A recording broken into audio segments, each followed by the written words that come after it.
ഏലപ്പാറ കോഴിക്കാനം അണ്ണൻ തമ്പി റോഡിന്റെ നവീകരണ പ്രവർത്തനങ്ങൾക്ക് തുടക്കമായി. പീരിമേട് എംഎൽഎ വാഴൂർ സോമൻ അനുവദിച്ച 25 ലക്ഷം രൂപ ഫണ്ട് ഉപയോഗിച്ചാണ് റോഡിന്റെ നവീകരണ പ്രവർത്തനങ്ങൾ ആരംഭിച്ചിരിക്കുന്നത്. പ്രദേശത്തെ നിരവധി കുടുംബങ്ങളുടെ ദീർഘനാളത്തെ ആവശ്യമാണ് യാഥാർത്ഥ്യമാകുന്നത്.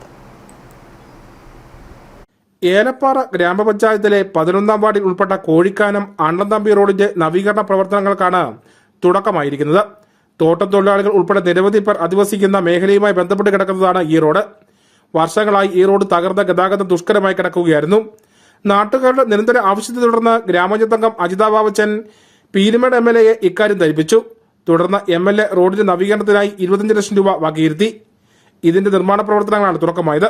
11ാം വാർഡില് ഈ അണ്ണൻ തമ്പി നിവാസികളുടെ നിരന്തരമായ ഒരു ആവശ്യമായിരുന്നു ഈ റോഡിന്റെ നവീകരണം. അതുമായി ബന്ധപ്പെട്ട് 2024 എംഎൽഎ കാണുകയും എംഎൽഎ ഈ ആവശ്യപ്രകാരം നമുക്ക് ഈ വാർഡിന് 25 ലക്ഷം രൂപ അനുവദിക്കുകയും ചെയ്തു. അതിൻ്റെ എല്ലാ നടപടിക്രമങ്ങളും അവസാനിച്ചിട്ട് ഇന്ന് കോഴിക്കാനം 11ാം വാർഡിൽ റോഡ് പണി ആരംഭിക്കുകയാണ്. വർഷങ്ങളായി ഈ റോഡ് തകർന്നു കിടക്കുകയായിരുന്നു. ചെറു വാഹനങ്ങൾക്ക് പോലും സുഗമമായി കടന്നുപോകാൻ കഴിയാത്ത സാഹചര്യമായിരുന്നു.